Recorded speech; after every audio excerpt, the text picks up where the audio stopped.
I'd like to introduce our contestants this afternoon. They are Greg Sanford from Jackson County, Nathan Prill from Huron County, John Del Monte from Monroe County, and Jeremy Glaspie from Tuscola County. In my role as moderator, I will not attempt to control or direct this discussion. I will not intervene unless or until disparaging or inappropriate remarks are made. With that in mind, the burden is on the competitors to moderate themselves and conduct themselves in a cooperative and congenial manner. The topic for this discussion is, you know what? I don't have a topic sheet. Neither do we. Inconvenient. Neither do you. Okay. Wow. Excellent. Thank you. He's a judge and an organizer and all kinds of things. Thank you, Jim. So topic number 3, how should Farm Bureau engage farmer members representing all types and kinds of operations? For example, conventional, organic, large, small, and niche markets to work together to better promote a more positive image of agriculture. Contestants, you may begin your opening statements in random order. Well, I think this is a great question today, and one that I may have struggled with a little bit to answer because, we're in a county with 10,000 acres of organic crops that they're marketing organically to get an edge on traditional, conventional farming. And so to really bring a positive attitude to agriculture as a whole, we need to come together in one voice. And I am very interested to see how this discussion goes today, to see what kind of solutions we have to present a unified agricultural voice that doesn't throw the other ones under the bus.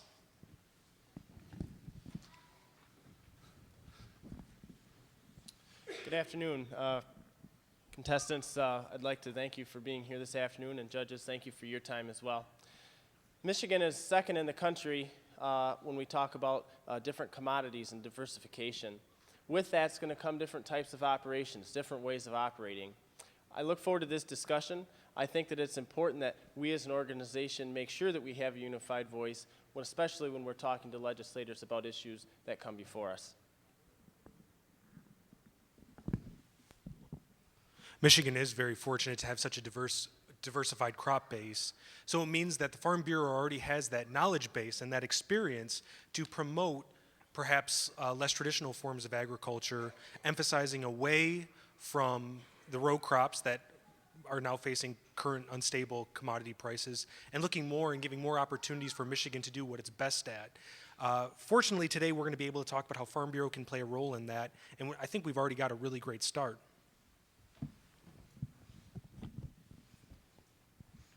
When I was in high school, I was on a championship caliber wrestling team. And even though each of us wrestled in different weight classes, we all had a common goal. We each grow different products and produce them in different ways. But we have a common goal of providing food, fiber, and fuel for the world while providing for our families. The interesting part about our wrestling team, we prefer team events over individual events. How can we create that team atmosphere? Contestants, you may now begin the body of the discussion. Jeremy, I think you touched right on it of how difficult of a topic this is, because we're looking at one part of the industry that may essentially gain off the other part of the industry looking bad. I think where we really need to start is where can we find common ground in the ag industry to unify us? Well, I think you touched right on it in your opening, was that we're all producing a product, and that is a product that everyone in this world needs, food. Now, whether you're producing an organic food or you're producing let's say you're running a CSA and producing food for a small amount of people, or you're conventional and producing, large amounts of corn, soybeans, sugar beets in our area, that is the one thing that we all have a vested interest in. We are producing food supply to feed the world, and I think that's our common ground where we start. Farmers are the salt of the earth. I think that that's something that even the general public, for the most part, recognizes. However, oftentimes when we get ourselves in situations where we pit different groups against one another, like you said, for a market gain, I think we have to take a step back and say, what are we really doing here? What is our end goal in doing that? Because the fact of the matter is that the public cannot trust the food supply whether it's organic or conventionally grown, just as two examples, they're really going to take a hit, especially agriculture, because they're going to start to wonder, okay, who can I really trust? This guy says one thing, this guy says another thing, and it's important that we have that trust with the consumer. And Well, I think we're really fortunate in America because, frankly, we have large-scale producers that produce cheap and safe food, and we have small-scale producers that meet individual market needs. But fundamentally, what Farm Bureau should be doing is allowing the market to do its job. The reason why we have more organic, the reason why we have CSAs, community-supported agriculture, the reason why we have small growers is because that's what the consumer wants. I agree that there is definitely common ground, but frankly, I think Farm Bureau, because in Michigan we have the experience base, we can just recognize that the market is going to drive us where we need to go. We just need to prepare growers to respond.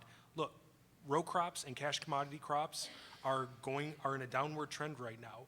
What can we do as an organization to use these other forms of agriculture to promote a positive image for everybody? And I think it's that variety and abundance that allows us to follow the market and do what needs to be done. Well, I just want to start because, just to back up a little bit, because I think you have to realize where you're coming from. And just north of me, there's some organic producers that produce beans for Chipotle. And Chipotle has recently produced a commercial about a scarecrow, and the scarecrow wants to use food from the right kind of farms and would eat chicken that hasn't been adulterated. And I think you have to pause there because we have to understand the underlying thing is how we not bash each other's heads in per se and trying to market against each other. But at the same time, think about what that commercial says to the general population. Chipotle, all natural, they're doing it right. Anybody who's not doing it that way is doing it wrong. And so, to start, we have to understand that if that's where we're coming from, then how do we get everybody back at the table and get on the right track? Do you think those commercials really work, though? I mean, Americans, when they go into the store, they're going to buy the food that is the cheapest, knowing that it's coming from America's farmers and it's safe. I take your Chipotle example, but my feeling is that the market will provide for every facet of what people want, for the small scale, for the organic, for the GMO-free, and for the cheap, plentiful, mass market commodities. I think our bases are covered, and we just need to, as an organization, figure out that we will see trends that progress us into the future, and we need to address those to both encourage large and small producers. I think those commercials do work. I mean, I was sitting waiting for my wife on vacation, and I sat up at a bar and I sat with two ladies who, once they found out what I did, had really probed into GMOs and what I work with and the funny part about it is they were both pharmaceutical reps. I couldn't, I sat there and I couldn't believe, is this conversation really happening? But I took that step to begin to inform them. And even though, I was informing them about, that there's not actually a chemical in GMO corn, that it is a change in the trait. But I do believe in diversity. I do believe in options, and I do believe in choices that the consumer has, and that we can provide those choices for the consumer. And I would agree with everything that's been said here. I think the question here really is as though, as an organization, what are we going to do to propel this in a positive light? I think we're taking steps first today. We're working on policy. Okay, that's the first step. We want to be able to put our best foot forward as an organization. The second thing that we do, and I think something that's really critical to our organization, is promotion and education. We take people who have absolutely no familiarity with agriculture, no matter what form or fashion, and we educate them on it.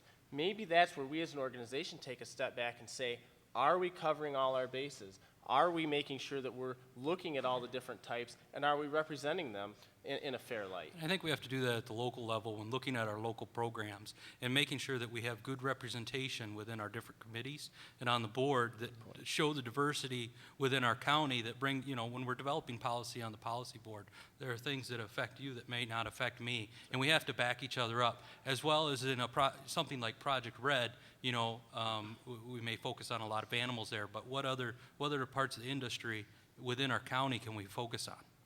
Well, and I think it's all about building bridges between the large and the small growers because there's room in America for both.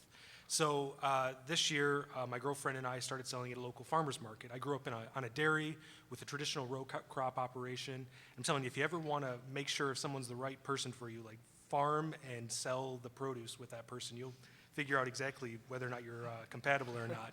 But we would grow kale and lettuce and beets, and I grew up growing GMO corn. We grow GMO sweet corn. And people would ask, is this GMO free? And we would say, no, but we do grow some GMO free crops because it allows us to have more time. It allows us to use less harmful chemicals.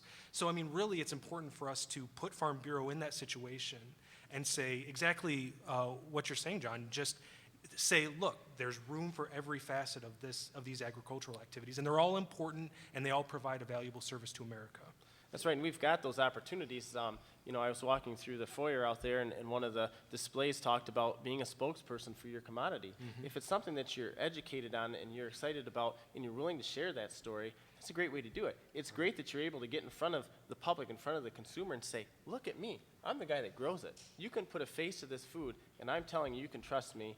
And I think that's a great start. Well, and I think, too, to go along with that, I love what Kroger's done, in the store. I mean, you see the signs of, okay, this is, just because I know from college, Andy Stahl and the Stahl Farms, they're growing your pumpkins that you buy from here, and they're putting that face, because there is a little bit of confidence on that consumer when it's, yeah, I know that farmer, he grows what I eat, and I appreciate that. And so, to me, to put, they talk about having an advocate, to even say, like, to put advocates in front of it, you have to advocate your product, yes, but to have someone that we just put a picture of out there that said, this is an organic farmer. This is, when you think of an organic farmer, I want you to think of Matt Saddleberg. Right. And so that an advocate for your product would be one way to, basically push your product forward. And I think we're starting to do a really good job both working with Kroger's, like you bring up, it's a great point, or in other areas where we're in these circles, or in our individual areas. But I think a real important word within this topic is the word engage. And how at the local level we have all of these members, but how do we reach out and actually have them engaged to help us promote what we want together, and to develop policy at the local level, to run our local programs, to do the when we're providing food, for the shelters and so forth, the Harvest for All, and how do we engage them? And at our local level, our county chair has done a great job. We've grown the group. We've been able to get together once a month. We're sharing ideas. We're getting to know each other. We're starting to discuss topics. And then we've also started to do activities at the fair and be involved in some of those where we're out in the public together. But because of that, we've already been able to build that relationship. I think it presents a more uniform front when we get in front of the public. The concern I have, though, is Farm Bureau, especially on the county level, but even on the state level, are we doing enough to engage with those small-scale growers? Are we doing enough to engage with organic growers? Are we doing enough to make this organization open enough for different groups? Because a lot of us do represent traditional commodity entities. I mean, Jeremy, I know you have some really great experiences as an ag teacher showing children, because quite frankly, if you want to get into agriculture and you're a young person, the easiest way to do it isn't buying $1 million worth of equipment and trying to farm corn and soybeans. So Jeremy, I know you're doing some really great work teaching kids how to do pasture-based poultry, small-scale vegetable production. Have you seen that working in a good way? I think the answer to go along with that is that to answer your question is Farm Bureau had better, because if the way we think about this is the only area of growth in first-generation farmers, not coming from a farm background, is in that 5 to 20 acre organic or locally based farming type system. So we need to engage those farmers. They're still farmers. We need to engage them and get them active in Farm Bureau.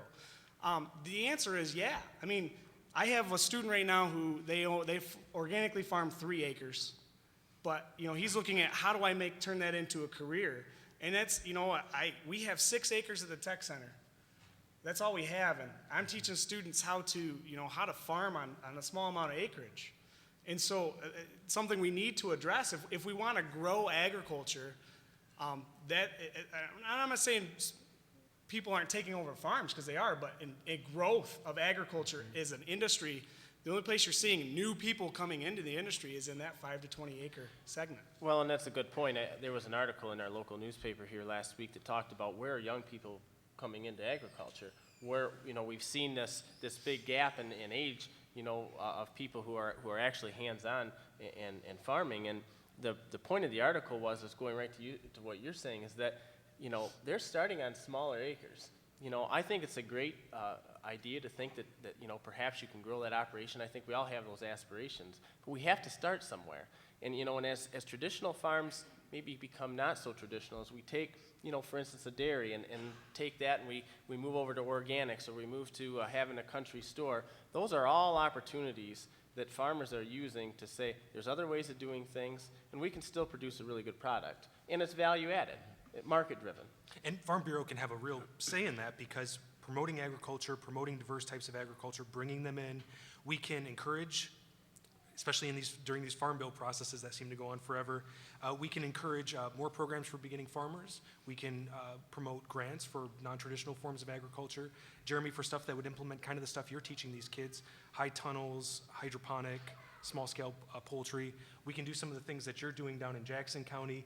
There are a tremendous amount of opportunities, but as an organization, we need to identify what those are, communicate that up the line, and make sure that this is policies being implemented in the federal level and on the state level. Well, and to build all that, as far as, looking at all those different areas and the encouragement like you talked about, maybe we need to start recognizing some of those areas more. Within the Young Farmers Program, we recognize 5 competition winners. Well, if you look at the FFA model, we have these proficiency winners in very different areas, and maybe at the Young Farmers Conference, we can start recognizing some of these individuals, particularly at the starter level, like where I'm at, and trying to build something. You're specializing, or you're looking for that niche, and maybe we can start recognizing some of them in some way to get them involved, to take ownership within the organization. One of the things that we looked at in our policy development at Tuscola County was the fact that there were all these advisory committees within Farm Bureau for corn, soybeans. There were no organic advisories, and that was some policy that we put in place at the local level that we think that there ought to be included in organic sector. And I think you could even expand that onto, like if you were to put a word on it, CSA, Community Supported Agriculture, even a committee that would represent some people with those interests, because they need a place, they need something to call theirs within farm. And we talk about opportunities. Well, this gives them an opportunity to be involved. And so looking at those, options as viable ways to help bring I just think everybody coming to the table, because we want to make sure we're promoting agriculture and not knocking down other parts. And I think that we've spent, a fair amount of time here addressing the fact that we've got to bring some of these smaller, more diverse operations in. But let's not forget our traditional operations. I know a number of corn and soybean producers, just to name one sector, that do a lot as far as environmental stewardship, and I think that's something that we've really promoted. We're in the middle of the Great Lakes, the biggest freshwater basin in the world, and we're working hard to protect that. We're working with MEEP. We've got these opportunities, even in traditional methods, to put a positive image on the industry as a whole. Well, a farmer's a farmer, and if we can put that spin on it, I think people will take that. And I would run with that too. I mean, as Farm Bureau, we've endorsed MEEP. Yeah. And MEEP it doesn't matter if you're a big farm, small farm, you can get MEEP verified, and that's something that we need to, we're encouraging farmers to become MEEP verified. That's our goal as an organization. But the other part of it is that we need to make sure that we're doing things to educate the public. So when you see that MEEP sign out in front of that farm, they're doing things right, and they are, they're stewards of the land, and they are farming in the best interest of you as a consumer. And the nice part about that MEEP thing is when you look at a farm, we're all MEEP verified. There's that, but there's classifications under that, and for different cropping systems or livestock systems. And so, that's something that unites us, that we're all MEEP, and we need to begin to look at other programs then too that unite us as well. My fear with that, only not to sound too contrarian, but it's just that conventional agriculture, it does what it does so well and so effectively that we really are an enemy of our own productivity, and we haven't done ourselves a lot of favors. MEEP is great. What Farm Bureau does to ensure that we still have access to global markets and a lot of good relationships in Congress. Traditional commodity agriculture, the kind of the spray and pray method of farming, you can see why the public is losing faith and how a MEAP verified sign may not begin to address the concerns. I think it's much easier to, again, let the market decide and utilize our partners like MSU Extension, like USDA, to make sure that we have strong rural communities, you know, because again, the commodity growers, I think there's been a lot of good emphasis on what they're doing. And I think that's a valid point. I think the only thing that I would say, you know, maybe a little contradictory to that is that, you know, I guess what I think is extremely important is to make the public realize that that traditional mindset, you know, that spray and pray maybe type mentality is really changing. You know, if they see me out in the field with a, you know, with a 30-foot drill or whatever, I don't want them to think that that's not the same way that Grandpa was out there with his 10-foot drill. We're doing things right, and you know, we're making sure that our practices are just as safe as they can be. So I understand where you're going with that, but I think it's important to educate purely on the fact that we are trying to make what we do the best that we can do. And again, my feeling is just keep the markets open, let the market decide, and be inclusive as an organization, because you know, we're not debating whether or not row crop commodity agriculture has a future, or whether we should all be focusing our emphasis. We're saying we want an inclusive organization that represents everyone. And Jeremy, Greg, John, all of us have had really good points on how to do that. I think they'd be very effective. Be that making our county organizations more open, and I think in Huron County you've seen insurance agents going out there. That's kind of the first open door to getting someone involved in Farm Bureau. They're at the farmers markets and they're talking to people, and we're talking about GMO in our own way. But I think that there's effective market mechanisms for making that happen. You know, and I really liked your point about bringing the other organizations in to present that unified front. You know, in Jackson County, we have a very successful Family Farm Fest, and every year, and there's an ag council that puts that together, and that ag council is made up of people outside of our industry and inside of our industry, and from you know, our FSA office and 4-H and Extension and Farm Bureau. And the great part about that program is we rotate around and we look at very different operations. We look at small operations within the county. We looked at a 7,500 acre grain, you know, and it's publicized very well. They can go out and see those and be hands-on with them and see what's going on and put a face to a name on the farm. And this is Michigan. I mean, we're growing cherries, we're growing plums, we're growing apples, we're growing dry edible beans and sugar beets. The opportunities are really endless for the state. This is going to be a difficult question for folks down in the Corn Belt who don't have the variety that we have up here in Michigan. And I think the major point we need to put, and what Wayne Wood talked about today, was that $100 billion, and I know we're at like $93 billion, that we affect on the economy.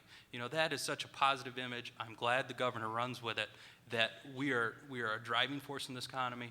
We haven't fluctuated when the auto industry fluctuated, and we're bringing jobs into the state. That's right. And I think, again, I think a lot of this comes back to education. It's not just to the public, it's to ourselves. You know, it's making sure that we are knowledgeable about what it is we're representing, and that we're willing to go out and represent that in that positive light. I mean, it's great that those people come together. I think maybe we need to do more of that. And, you know, you talk about education, though, and so the struggle is with education is that people have this perception of what they think a farm is. And then, you know, when I take my students, let's say, to a robotic dairy farm, there's, well, what is this? Okay? The robots milking cows, that's craziness. But it's because they're thinking of, for some reason, I don't know how my students think of someone sitting on a stool hand milking a cow, but they do. Right. And so to go with that education, I think it's really, it's an interesting process to take them from, okay, just because we are farming 15,000 acres, you know, this farm is, doesn't mean that the concepts aren't the same. I mean, it's just on a larger scale. And so how we approach education and integrating, bringing people on farms is going to be key for us. We do breakfast on the farm, and that's always a big hit. So how do we bring people in and make sure we're sending the right message? I think it'd be interesting right now because, again, we're talking about that positive image of agriculture, and it seems like there's a consensus that there's a positive image of diverse agriculture that represents all interests, that has room for everybody. If you want to grow triple stack corn on your farm, if this other person wants to grow kale and rutabagas, they can do that. What are the policies that we can actually promote, though, to help make this help make this more possible for Michigan's farmers? I think one of the biggest things in very recent history are these food safety regulations. Okay, that's a big issue, and I think that is especially one area that as an organization we need to get behind. Those growers who that directly affects. That you talk about having the ability to get in front of people and then be faced with those type of burdensome regulations. As an organization, that's where we have a chance to set policy and say, hey, I don't know that this is necessarily the road we want to go down. Right. So, Well, and I think to go along with those food regulations, though, we were able to get some cottage food laws passed here in Michigan that allow us to process on farm. And when you think about that, that's the experience. That's what everybody wants. They want to come to that farm. They want to see how you're growing crops. Right. And we talk about education. That's what they want to think about. And when we talk to that student who's growing things organically, I'm like, are you ready to have people come out to your farm and help you grow stuff? Because that's part of your market. That's what they want to do. That they want to be engaged. And so, yes, regulations. I think that's one thing Farm Bureau can do is continue to watch those cottage food laws to make sure that they're not those unintended consequences that we talked about in a previous discussion. To make sure that these smaller producers are able to directly market like that, because you're not as a 5,000 acre corn farmer. I'm sorry, you're not gonna be too open to having people come in on your farm just to stop in. But as that small producer, God, you thrive on that market and you want them to come in. So as policy for Farm Bureau right there, we need to make sure that these farms can operate and do the things that they're doing now and continue to in the future to really engage the public that way in food production. Well, I think what we realize is that whether it's permits or regulations, they affect us all, and sometimes that can be more detrimental to the niche farmer or the smaller farmer because it's more costly to the farm. I think one thing that as we continue to provide that unified front and we go in front of policymakers or regulation agencies, if we can go to bat for each other and help improve the policy. That's right. John, you're hitting the nail on the head, because that's exactly what I was going with. That is that if we don't come together as a unified voice, I'm a cash crop farmer. If I don't stand behind Nathan and say, hey, wait a minute, we've got to make policy that works for his operation too. It could be detrimental to the organization, to our industry as a whole. Well, America's funny. Americans want dollar hamburgers, and they want Jeremy's kids' lettuce. Yeah. It's such a difficult thing to bridge because they're two divergent market forces. They almost work opposite of each other, and so it sounds like we've got a good representation up here, a good base of. This is what Americans are asking for, and this is what we can provide. Yeah, but I think what's good for the goose is good for the gander, because that diverse market allows young farmers or beginning farmers or what you're doing to get into the market and be able to make money without doing 2,500 acres of cash crop, and be able to provide for your family and being able to have that free access marketplace and allow people to choose is I think what's best for our industry. And if we say, no, all the focus has to be shifted to one way, everybody has to grow organic, well, that's probably going to, the price of organic's probably going to fall, and it's not going to be very easy to compete in that market. And I was going to touch back on what you said earlier, Jeremy, about these different entities opening up their operations, to bring people in and to give them that experience. But I think that when we talk about those large-scale cash crop farms, I think that's a great place for people to come and visit. Granted, maybe that's not the way we're doing things now, but that's a great place for Farm Bureau to get involved. That's a great way for a P&E committee or a county issues committee to go to that farmer and say, you know what, this is what people are talking about, this is what people are thinking about. How about we come to your farm and show them what you're doing? Because maybe they don't have their door open. Let's ask them to open their door. Well, no, I agree, and I don't know too many crop farmers or let's say that type of farmer who would close their doors. I think a lot of us have that open door mentality, I think, because you want to see what we're doing, come on in, and that's a great mentality to have. But when we talk about the niche marketing, I think what I was focusing on was that they want that crowd there every week. And I think, we do breakfast on the farm, and Goma Dairy, there were 1,500 people that showed up. As a farmer, you wouldn't want that every week. No. And so it's great when we open up those big events. But like I said, I don't know too many farmers that would close that down. But, with the niche marketing, and really, though, I find it very interesting because these small guys, they really can paint the image for agriculture. It doesn't matter. it doesn't matter if you know that's not, it's not consistent with what's going on, but I'm telling you that little 3 acres down the road from my house, they're starting to get traffic, and they're starting to say, this is the way agriculture's done, and Tyler, he's my farmer. And so yes, we need to get more people in on all of that, to educate all of them, because that can construe itself too if they think, oh, this is the way it should be done, Tyler's doing it right. So yeah, we need to have that open door policy. That's right. And I think going back to that, I mean, it needs to be more than Tyler's just the farmer, but realize that Tyler's neighbor, who's maybe a conventional grower, he's the farmer too. And maybe what he's doing is right for certain people, or I mean, ultimately what it comes down to, I think, again, and Nathan, you've said it time and time again, is market's going to drive where people go. If it becomes cost prohibitive, Greg, probably not going to buy it. Yeah. And so when we're looking at all of this, and we look at the question, and it's really about how is Farm Bureau going to engage all of these different groups we're talking about to work together. I think the biggest thing is just creating these forums for us to come together and build the relationships and be able to stand behind each other and understand the policy that each one of us needs, and the perception of our industry, and use those local programs. And start, I mean, we're a grassroots organization. We've got to drive, the Project Reds and the Harvest for All and all of the local programs, and we've got to do it as a unified front.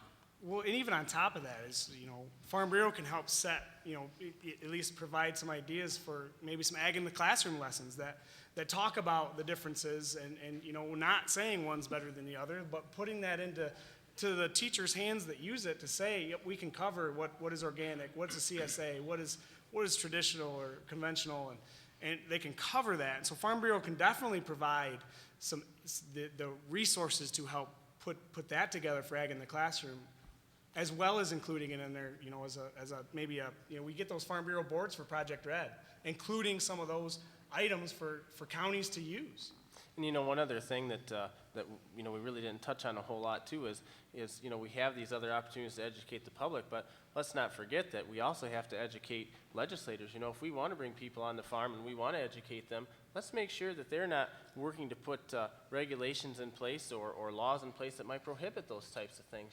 It has to be broad.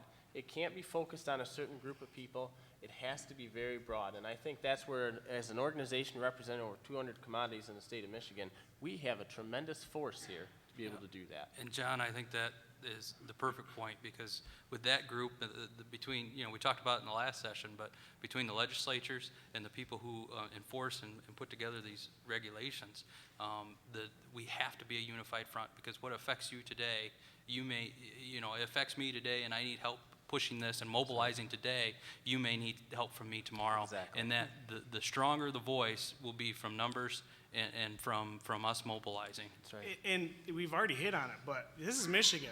We're used to being diverse, and we're used to having those people in place who know how this is going to affect crop A, crop B, crop C. And that's one advantage that we have, is we're almost built for it here in Michigan. And so I think that it's a very easy transition for us. Yeah, it is a lot simpler just because we have that experience. And I think there is a willingness from organizations, because we've seen how popular it is. The fact that, I could grow on a tenth of an acre and make $1,000 selling lettuce and kale, it doesn't make sense to me. I grew up on a dairy farm and a bean farm and a corn farm. We're seeing that the market is asking for these commodities. We can grow them, and we will grow them. Farmers are flexible, and Farm Bureau has a wide enough base in the state of Michigan to represent all the interests of Michigan's farmers. Thank you, guys. Thank you. Thank you, contestants. You now have 1 minute to prepare your closing statement. Audience, if you would be so kind to remain in your seats and remain silent while the contestants prepare their statements, we'd appreciate that.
Contestants, please put your pens or pencils down, and you may begin your closing statements in random order.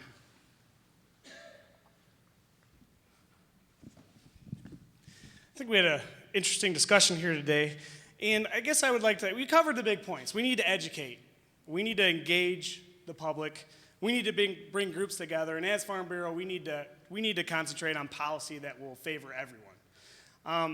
We talked a little bit about markets and how they'll decide, and I think, I agree with that statement because, John Bierenbaum at Michigan State, who runs their organic farm, basically said this: you support the kind of agriculture that you want. If you want organic, buy organic. If you want conventional, buy conventional, but you dictate what kind of agriculture you want. As Farm Bureau, the best thing that we can do is educate and then let our public consumers decide how they want to go forward. But the biggest thing is that we come together and we work together and we send the unified voice that it's not we feed the world, we feed people. I feed people would be the statement that I would make. I feed people.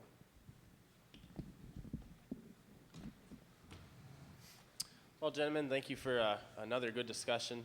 I think going back to this topic, I think we all have a common understanding that we have to remain positive. We have to be a unified voice as an organization. We have to remember that the policy that we make here will affect certain different sectors of commodities. But we also have to have the understanding that markets and price points will help drive those different sectors and those different commodities. Overall, though, I think it's important to educate one another as an organization, educate each other on what's going on so that we have an understanding that there are different perspectives, there are different ways of doing things, and standing together unified and making policy and educating not only the public but our legislators is a great way to start and continue to promote a positive look on agriculture as a whole. Thanks again. Thanks, judges, for your time. More than a lot of places, when we're all out in the ag community, these are the people who know. We've got ag educators, we've got commodity groups, we have government, we have small-scale production, we have standard commodity row crop production. We're the people that you ask. And what we're all saying is that we need to have consensus, and we need to stand together and have that united voice. I agree with that. From the politicians, we need to make sure that we are aware of what our opportunities are, and actually promoting specific things like access to markets, infrastructure, the things that Farm Bureau is already doing, and ensure that that continues happening to make sure that we can have continued success for all forms of production agriculture, small scale or large scale. The one thing that I think we talked about that was most important, though, was this concept of openness. Farm Bureau is viewed in some ways as a traditional commodity organization, but increasingly we're seeing the market demand different forms of agriculture, and we need to be open to that. We need to create a space for those growers to make sure that they feel welcome within their organization so that they can voice their concerns as well.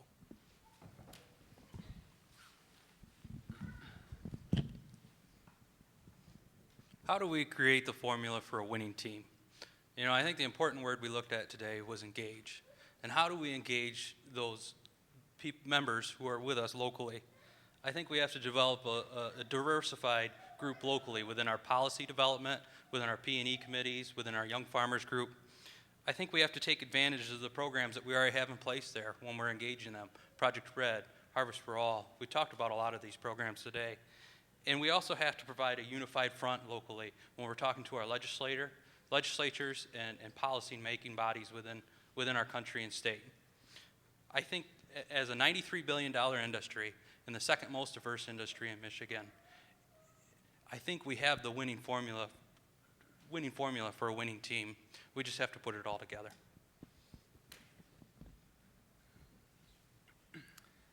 Thank you, contestants. I will now turn the meeting back to our program chairman, Caleb Stewart.